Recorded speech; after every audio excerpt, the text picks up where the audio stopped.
Juneteenth, and I just had a conversation with Dr. Claud Anderson. We talked for a little bit, and he gave me his feelings on Juneteenth. He shared his sentiments with me, and I wanted to share them with you. He gave me some notes. I took notes, and I also have some references from one of his books that I want to read to you to explain exactly why he has a big problem with Juneteenth. I want to make this 100% clear. Dr. Claud Anderson is not happy with the federal holiday, Juneteenth, and all that. He's happy you get the day off from work, but there's a whole lot more to it, and I'm going to break some of this down for you. So do me a favor, hit the thumbs up button, share button, subscribe button if you have not done that yet. We're going to get started on drboycetv.com right now.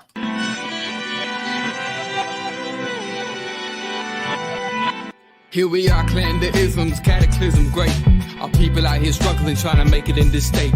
Everybody out here doing it, but we the ones too late. Now family, we the ones who gotta delegate. Get that money in the power, never be fake. Stick to cosign for 3. What did he say? Create jobs, support our own. Educate the same and buy back your home. Got 3 degrees, triple 10. 3 PhDs, now we on the CNN. DBTV, let's talk about negligence. Ignorance is bliss, but we can turn it to intelligence. Believe none of what you hear, half of what you see. Let's break it down here on Dr. Boyce TV. Here we are. Hey, what's going on, guys? Welcome to drboycetv.com, the home for intelligent Black people. This is a platform for those of you that want to be Black and those who want Black people to be better.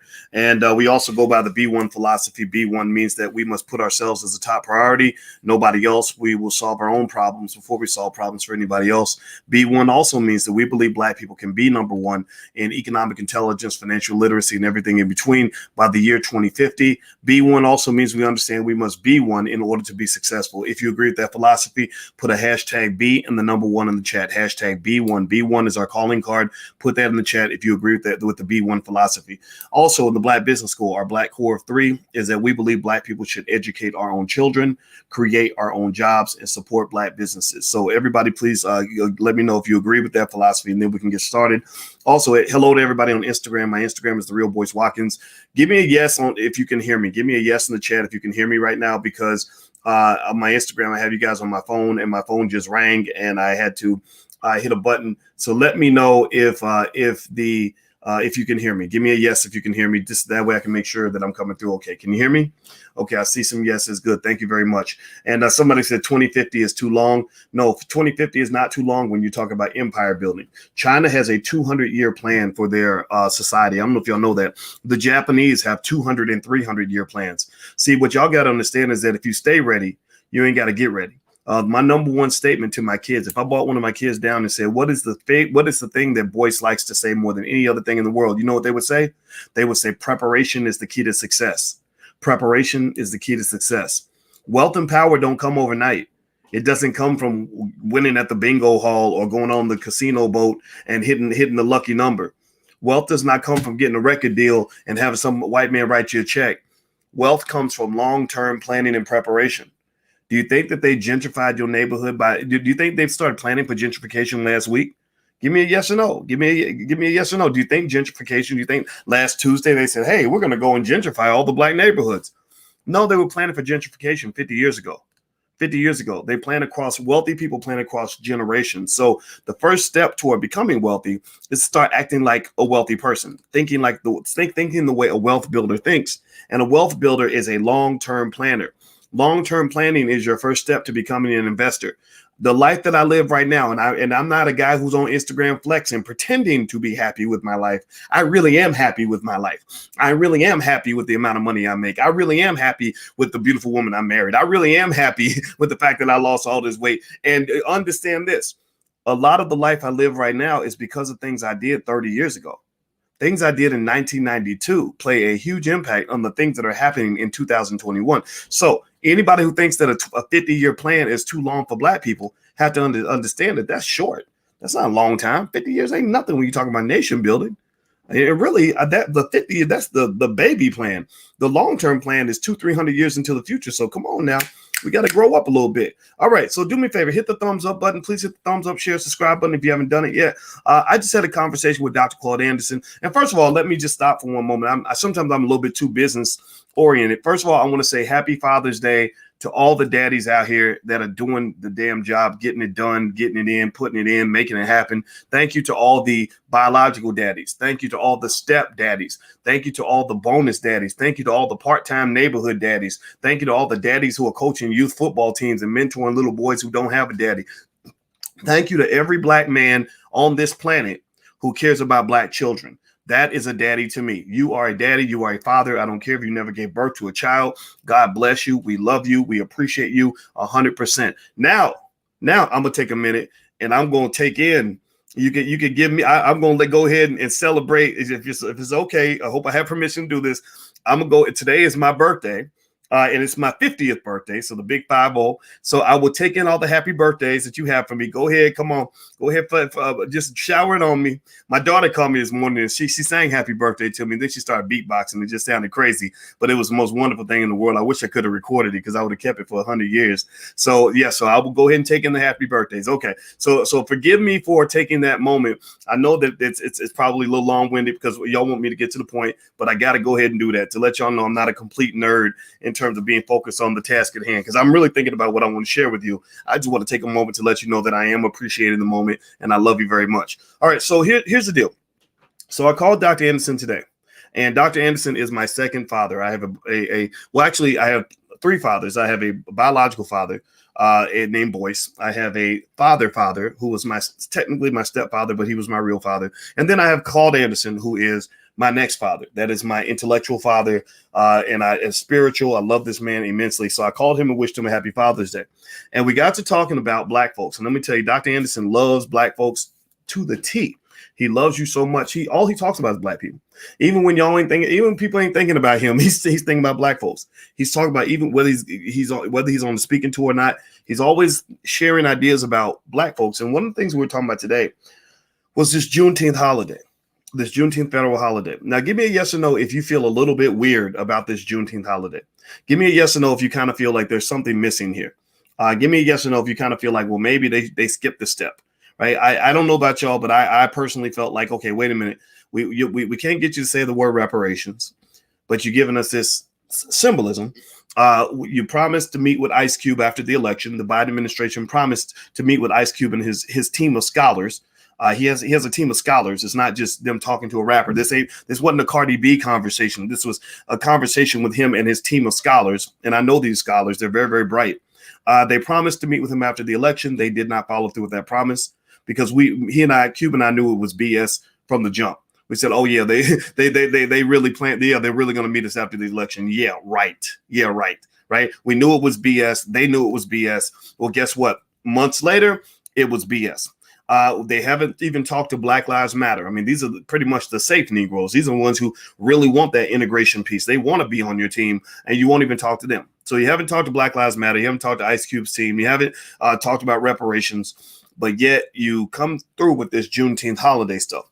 So what that's been designed to do is it's basically taking advantage of those in the community who don't have a lot of political and economic consciousness. That is, they're appealing to the lowest common denominator in the sense of people who will just settle for anything. You know, it's like the guy who comes to the club and wants to meet a woman. And the first woman says, well, you know, I'm here to meet a man that I can maybe one day marry. And he says, no, that's too much for me. I don't want that responsibility. And then the next woman, she says, well, I expect a man to treat me with respect and to commit to me at some point. If it's a quality relationship, he says, no, I don't want all of that. Then another one says, look, I just expect a man to take me out to eat a couple times and just be nice to me. You know, it ain't got to be serious, but I just want to be nice to me. He's like, no, that's too much. I can't afford. Who can afford to go to Burger King with those prices, right? But then you run into the bottom of the basement. You run into that person who says, I'll go sleep with you in the bathroom. I'll just, you know, you just drop it like it's hot. Cardi B told me that if you give me a couple dollars, I should shake it for you, do whatever you want. He says, that's my woman. That's the one that I want. Right. So basically with black folks, you have different people with different standards. You have different levels of standards in terms of what we expect. So you got the black folks at the top who say, cut the damn check, and don't just make it a little check, make it a big one. Don't give us the wrong check. Give us the right check. Don't give us the tiny amount. Give us the real amount. Don't give us the little kid money. We want the big boy money. Right. Those are the people that they don't want to talk to because those people have receipts. They have books like Black Labor, White Wealth, written by Dr. Claud Anderson, which extensively and in detail explains the whole reason why black people deserve reparations. There's no study needed. There's no reason to spend 7 years looking into it. Dr. Anderson has been looking into it for 40 years, and the receipts are all over the place. That's a delay tactic. That is a delay tactic. That's a game in politics. They just delay, right? And then you got black folks who say they'll take, maybe a medium-sized check. Like, look, we just want you to do something. Just do something that we can touch and feel, and that's okay too. I'm not dismissing those individuals at all, because I can get that. I understand why you might be in that category to say, look, we don't get 15 trillion, but we'll take 5 trillion, or maybe even 2 trillion, 3 trillion, whatever. I don't agree, but that's fine, right? And then you get another tier below where you get black folks that want maybe some federal subsidies and small business loans and things like that. And then you get black folks that just don't want nothing. They don't want nothing except the possibility that they can go to the grocery store and have white folks sell them some beef jerky without calling them the N-word. Or they want to celebrate the idea that they can go work for a white man's company for the rest of their lives and leave nothing to their children. Or maybe that they can go and live in a white neighborhood, or maybe they could go to a big white university and have white folks bring them in and let them, maybe take a class on critical race theory or something. And no disrespect to that. I'm not disrespecting that, right? But really, they're not really at the same space we are. So to some extent, people like us are a little bit radical. I think the B1 philosophy is a lot for people to take in. I don't think it should be, but because I think putting yourself at the top of the priority list is okay. I think it's okay to be black first, but some people think that's a little bit too much. We're asking for too much. And I think that those people that are at the bottom of the barrel are the ones that they're appealing to with this Juneteenth holiday. Because here's the deal. The Juneteenth holiday is symbolism. That's all it is, pretty much. That's pretty much all it is. I mean, there is that added benefit that it is a federal holiday, which means you get to take off work. Fine.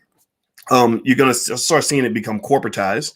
You're going to have, the Juneteenth mattress sale at your local, mattress company, right? You are going to have these stupid Juneteenth dinners at these racist universities that don't even hire black people. They don't hire any black people. They use up black athletes and take $1 billion in wealth out of the black community every year.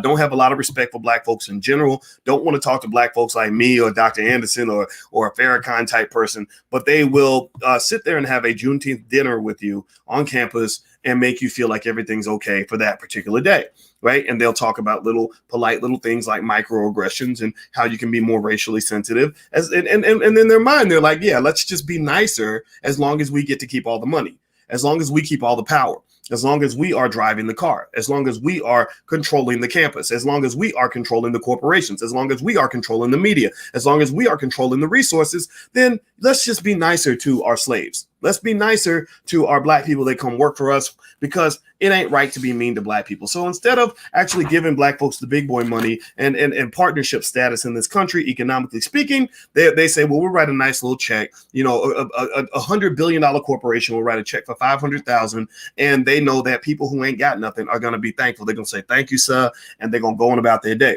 Right. That's fine. I'm not dogging that, but that's not who I am. Right. I know the receipts. I know finance. I know money. I know wealth. And I know when you're playing me. I just know. Right. So anyway, as I move forward, do me a favor, hit the thumbs up button, hit the thumbs up, share, subscribe button. And I want to remind you guys that I have a book that you can have for free.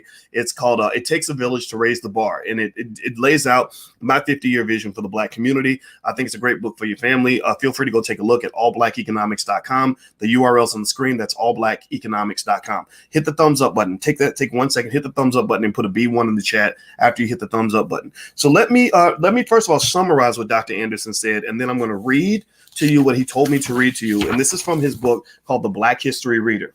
This should be the first history book that your children read. It's The Black History Reader. You can get a copy at his website, powernomics.com.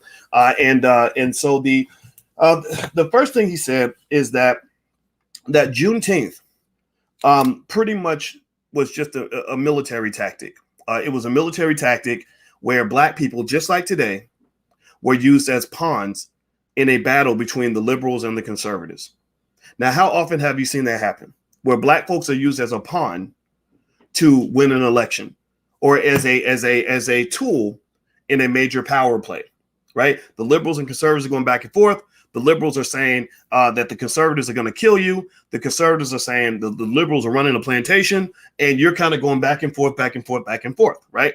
You're literally like a hoe trying to pick which pimp you want to go work for. Like, well, your bitch told me. Well, your bitch told me, right? Like it becomes literally like that movie, like the Goldie the pimp arguing over which guy owns this woman, right? When really she should be owning herself, right? Really, she should be walking out of that whole situation, but maybe her self-esteem isn't intact like a lot of our people. So they're scared to kind of say, I'm just going to be B1. I want to own me. You're not owning none of this, right? But that's what they do. So basically, this game has been going on for hundreds of years. It isn't just something that just started this week. It's not something that just started in the last election. It's something that has been going on since forever. And so basically what you have with Juneteenth and the origins of it was the liberals, the people in the North, your so-called friends, were basically saying, okay, how do we hurt the people in the South? How do we hurt the conservatives? They said, oh, I know what we can do. We can free their slaves. We can declare all their slaves to be free, right? And that's going to hurt them. That's going to undermine their power. So we know the game, right? They didn't do it because they love us. They didn't do it because they felt like slavery was just horribly wrong. I mean, there were black people being lynched in the North. I don't know if y'all know that. When black folks came up north and were taking jobs from white folks, when they were taking jobs away from people that felt that those jobs belonged to them, when they were challenging their white entitlement, they were killing those black people in New York. Don't think that because you're going to, do you understand? When I went from Kentucky to New York, I thought I was going to a place where the white folks are nicer up there. And some of them are very nice people. Don't get me wrong. I'm not saying that I hate white folks. I'm not saying I hate anybody. I don't have time to hate nobody. But do you understand that I ran into more racism up there than I saw back home? I said, ain't this a bitch? Wait a minute. Y'all supposed to be our friends, but you're not acting like my friend right now. You're acting a little bit like an oppressor. So this is a tradition. This is a tradition. So one thing Dr. Anderson said is that Juneteenth was pretty much a military tactic. It's nothing but symbolism. He mentioned, he said 2 billion acres. I got to double check that of land that was given away mostly to immigrants. And now 2 billion acres sounds like a lot of land. So I wonder how many acres of land are in the U.S. Let me see. The U.S. has 2.43 billion acres of land. So yeah, 2 billion sounds like an accurate number. So what he was basically saying, I'm going to extrapolate on this and assume that what he meant is that we should be getting some of that 2 billion. I'll take 1 billion. How about you? How about this? How about we vote amongst intelligent black people? If they offer to give us 1 billion acres of land, how many of y'all would be okay with that? Would y'all take 1 billion acres of land? Right? That would be, there's 40 million of us. I don't know. What's that? Times 50. Is that the number? Yeah, 50 acres. So that's 50 acres and a mule. I think 40 acres plus interest, right? Maybe, but we deserve a lot more interest in that. But I would take 1 billion acres of land. That would be a nice federal proclamation. Wouldn't you agree? That would make me happy. And so he says also, so he says that basically the immigration was used to harm you. The immigration policies in the United States were used to dilute your votes to the point where eventually your votes won't mean anything. Because you're voting for your own demise. They're getting you to vote for open borders, which ultimately will lead to you being discriminated against, not just by white people in the United States, but you'll be discriminated against by white people who came from south of the border. One of the things people don't understand, and this is not me being negative or trying to be the asshole in the room, is that if you go to Latin America, you will find that the racism there is worse than it is in the United States.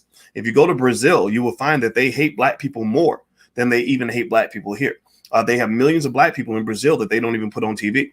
So the point of the matter is to say that anybody who makes you think that there is some sort of broad coalition between black people and every single person who comes from Latin America, that's nonsense. It doesn't mean that there's not a coalition or potential connection with say, Afro-Latina folks, right? Black folks who are from Latin America, who are like us, who go through what we've gone through. That coalition is real.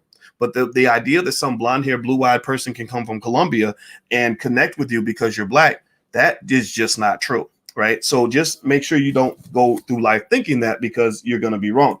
Now, one other thing Dr. Anderson mentioned that I did not know is he mentioned that there were actually 5. Give me a yes or no if you knew this. There were 5 Emancipation Proclamations. Did y'all know that there were 5 different Emancipation Proclamations where black folks were proclaimed to be free, right? And that was just a little factoid. And he asked me specifically to read from his book, The Black History Reader, which everybody should read, on page 109. And I'm going to read it. What he does is he answers a series of black history questions that they'll never give you the answers to in school. So if you want your child to be versed on black history, I encourage you to have them read this book and have them memorize the answers to all these questions, because that would be an adequate history lesson for them. So hit the thumbs up button. Please hit the thumbs up, share, subscribe button. And my Instagram is The Real Boyce Watkins. It's right there. So follow me on Instagram if you haven't done it yet.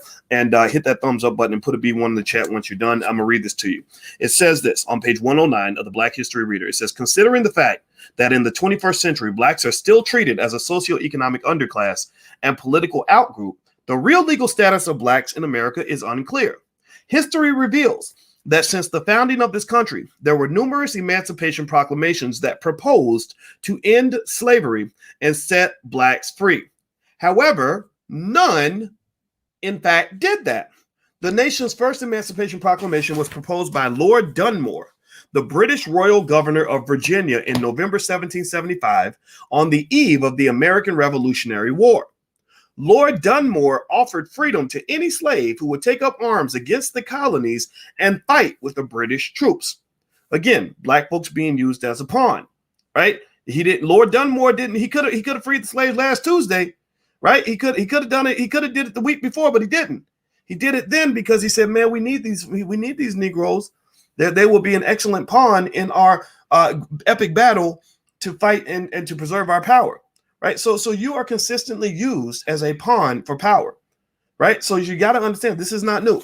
It says Lord Dunmore offered it. OK, so 3 months later, fearful of the harm armed and angry slaves would bring to European white colonists, Lord Dunmore reconsidered and withdrew his Emancipation Proclamation to free the blacks. So even Lord Dunmore, this man who was your friend, because even back then you probably had black people saying, "Yeah, hey y'all, they trying to help us. Lord Dunmore is our friend. We gonna call him Uncle Dunmore. Uncle Dunmore, that's my buddy."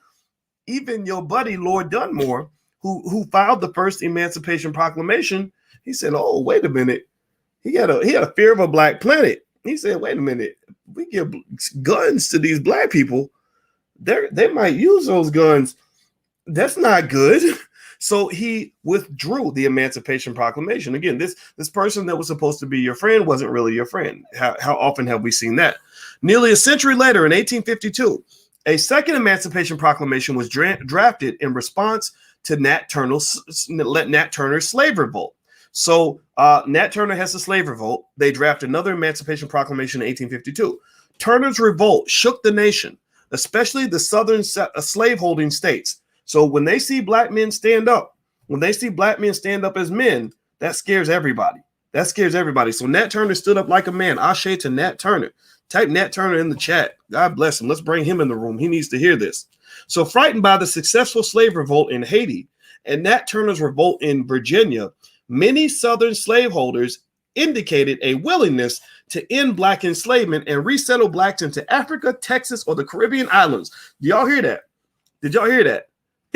So they said that because Nat Turner stood up, because he wasn't buck broken, he bucked up on them. And in Haiti, they bucked up on him. That's what happens when you punch the bully in the mouth. The bully starts to reconsider whether or not bullying is an adequate strategy, right? So Toussaint and Nat bucked up. They showed them what a real man looks like. And they said, maybe we should probably not try to enslave this group of people, because apparently there's some real men up in the bunch. See, so dear black man, when you start bucking up and start showing your manhood, they're going to say, maybe Tyrone's not fit for slavery. Maybe we need to make another arrangement. And then they said, we need to get these Negroes out of here. Right? They said, we don't want them to be our neighbors because we're scared, because white guilt's kicking in. They're thinking, my God, if I were them, I would want to kill me. So they said, look, let's free them. Let's send them to Africa, Texas, or the Caribbean islands. Shortly thereafter, the mere thought of over 4 million angry, armed blacks in the streets quickly galvanized Virginia legislators to offer what constituted a third Emancipation Proclamation that proposed simply to abolish slavery. Ironically, nearly half of Virginia's legislators voted to abolish slavery in Virginia, the birthplace of Black American slavery. They came just a few votes short of ending slavery and preventing the Civil War that followed. So they came real close to doing the right thing. Now, mind you, pay attention now. Here's what I'm picking up on this as I'm reading this. I have not read this chapter yet, but this is my processing of this. What drove them to do the right thing was not the fact that it was just the right thing to do. They weren't driven to do the right thing because they held hands and saying, we shall overcome with you at the local church. They weren't driven to do the right thing because you had a march and a protest in the streets. They were driven to do the right thing because you stood up and said, I'm going to make you, if you don't make yourself an honest man today, I'm going to make you an honest man by putting this foot square up your ass. That's my type of civil rights movement right there. That's my type of this is the Black history they don't teach you in school. How many of you have ever had a white teacher in history class ever teach you any of this? How many of you have ever had anybody teach you anything like this at all? Give me a yes in the chat. Give me a no if you haven't. I bet none of you have ever had a white history teacher ever teach you this part of Black history. You probably don't even know that there's more than one Emancipation Proclamation. You probably thought there was just one. Abraham Lincoln decided that he wants to free the slaves, and there was a statue of him petting a slave on the head like a damn dog. You might have seen that statue where the slave is down like this and Abraham Lincoln's petting him on the head. I could have swore I saw, I saw a mural of Abraham Lincoln when I went to Howard University. Man, y'all got to get rid of that. Come on now, give me a break. But what made them pass these laws was the fact that Black people stood up. Do you understand? They did this out of fear. Again, this is how you deal with a bully. You don't deal with a bully by trying to negotiate and be polite and become friends.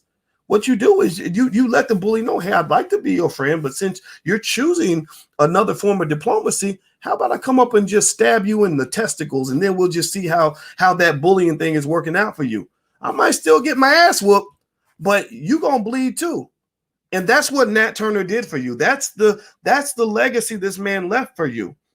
Sure, he died early. He like my grandfather that went out. I told you about my grandfather, Albert Sanders, who hit the white man upside the head with a brick because he called his wife the N-word and stepped on her foot. And then they lynched him. They killed him.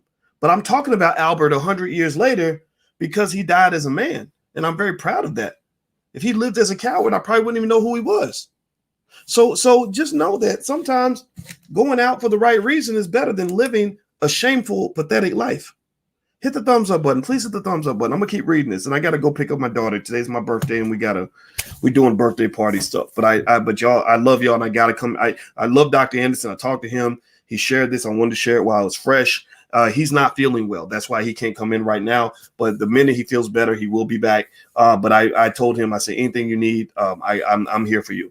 So here's I'm gonna read the rest to you. It says, a few years later, on January 1st, 1863, after the Civil War had begun, President Abraham Lincoln reluctantly offered the well-known Fourth Emancipation Proclamation that did not free a single Black slave. Even though it was symbolic, it gave Blacks some sense of hope, which they recall annually on Juneteenth Day. Contrary to what so many Blacks believe, pay attention now, he's giving you the facts here. Contrary to what so many Blacks believe, Abraham Lincoln signed the well-known Emancipation Proclamation in an effort to save the Union, not out of love or compassion for Black slaves. So again, just like in the 2020 presidential election, 200 years ago, you was also being used as a pawn. You were always a pawn in somebody else's bigger battle. So he was trying to save the Union. They said Lincoln's proclamation was a propaganda ploy to lift the spirits of the tired Union troops as well as expectant Blacks. The proclamation announced that all persons held as slaves within any state in the rebellion against the United States were henceforth forever free. President Lincoln had no control over the rebelling southern states and had no constitutional authority to abolish slavery in the loyal states. Consequently, Black slaves actually had to wait until the end of the Civil War and the passage of the 13th Amendment to the U.S. Constitution before they gained quasi-freedom. So the Emancipation Proclamation did not free you. That is a fact. Get mad if you want to, but that is a fact. We have receipts. Let's take a moment and process that, please, because I kind of need us to think about this before we start kind of just moving on and acting like we didn't just hear something that was really significant in our lives. Now let's go to the Fifth Emancipation Proclamation. Please hit the thumbs up button. A Fifth Emancipation Proclamation was proposed by the Southern Confederacy in the closing months of the Civil War. Some of its most prominent leaders wanted to use their Emancipation Proclamation to recruit Black slaves to fight the Civil War on behalf of the South. Again, use you as a pawn. Right? We're going to give you quasi-freedom or promise you something in exchange for you coming to help us get more power. General Robert E. Lee and Jefferson Davis, the president of the Southern Confederacy, ain't this something? The South, the Confederacy had an Emancipation Proclamation. So let me read this again. General Robert E. Lee and Jefferson Davis, the president of the Southern Confederacy, you know, the ones with the Dixie flags, announced in their Emancipation Proclamation willingness to free the slaves in exchange for official recognition from the North that the South was an independent and sovereign territory. The North refused. Even so, the Southern Confederacy finally decided to set blacks free, but by then it was too late. The war was over and the Southern Confederacy had lost. 5 different Emancipation Proclamations were proposed, but none of them actually ended slavery. Each of the above 5 Emancipation Proclamations was issued for a specific purpose of the issuer, but none ever went into effect nor ended slavery. The proclamations excited blacks, but did not free them. How familiar is that? They give you something that got you screaming praises in the pews of the church. Yeah, Lord, that's Jesus. Got you all excited, got you all emotionally invested in a big ball of nothing. They feed you a big, gigantic 50-pound nothing burger, and you feel like you eating a steak dinner or a delicious meal. And you are eating a big burger made out of nothing. So it says also here, I'm going to read this last part. The proclamations excited blacks but did not free them. This is the reason the 13th Amendment to the U.S. Constitution was necessary. Even then, the freedom offered was tenuous, qualified, and led to Jim Crow semi-slavery. So really, you still ain't free. You still ain't free. And I mean, but process this for a moment. This last paragraph is a trip.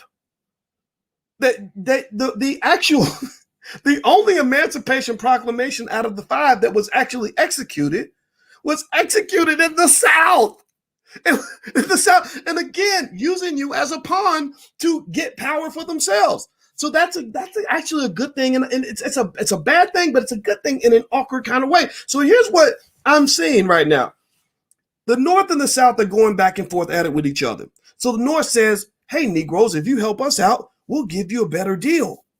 And then the South says, well, if you help us out, we'll give you an even better deal.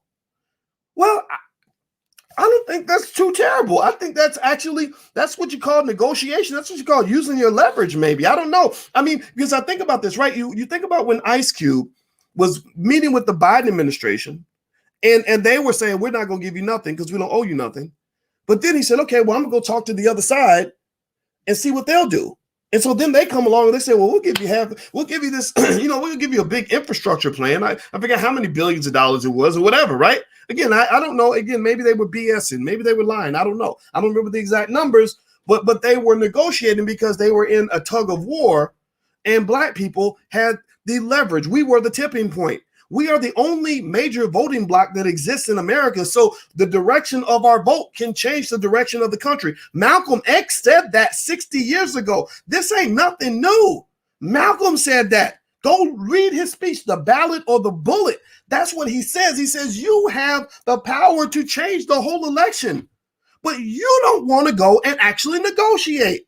You're like, well, if I talk to the conservatives, that means they're going to call me a Trump supporter.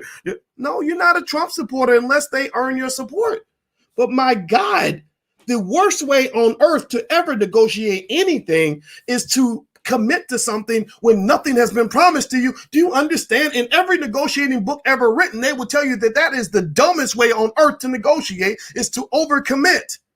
I taught stock options at Syracuse University. First thing that we teach them is that options always have a non-negative value, that when you have options, you have something of value. So when somebody takes away your options or you give your options away, you should be compensated for that. They should be paying you for that. You give your options away for nothing. What is wrong with you? How stupid and crazy do you have to be to give your option away for nothing?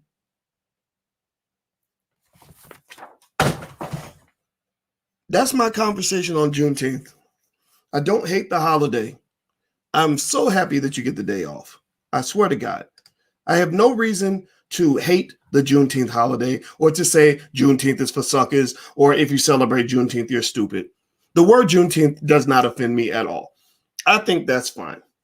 But what I'm simply saying is that Juneteenth is like receiving, it's like my brother, I think it was either Cedric Muhammad or Wesley Muhammad. I can't remember which brother. It was a brother from the Nation. I got to go find out who it was so I can give him credit.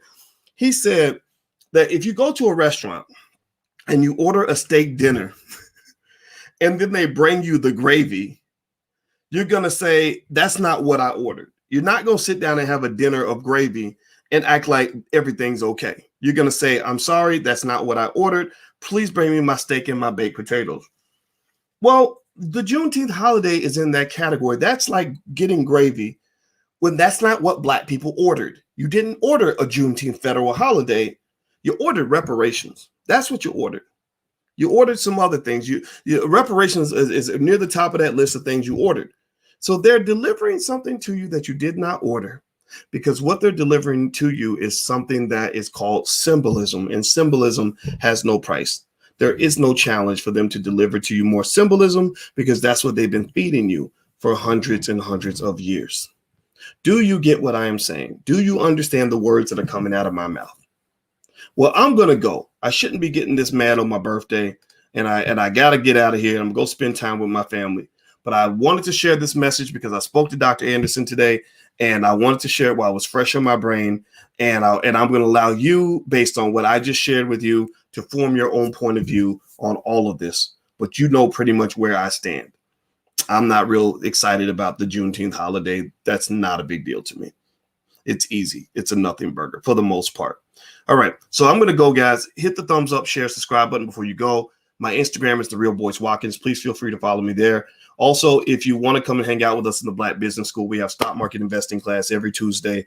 We have crypto class also Tuesday nights at 8 o'clock. So if you want to join, if you want to just talk to one of our people or get started for free, go to theblackbusinessschool.com. The URL is right there on the screen. The Black Business School sponsors everything that we're doing out in the community. So God bless you guys. Have a great day. Happy Father's Day to all the real daddies out there. And I'm not talking about biological daddies. I'm talking about daddies who are doing the damn daddy thing. The father is precious. The father is important. The father is the protector, provider, the regulator. You hold it down. You protect the community. Building a better Black man is critical to building a better Black community. You cannot move the community forward without the Black man, and you cannot move the community forward without supporting the Black woman. So let's support each other. Let's make ourselves great. And God bless all of you. I hope you have a wonderful day. Thank you for listening. Hit the thumbs up button on your way out. I'll see you guys soon. Take care. Peace.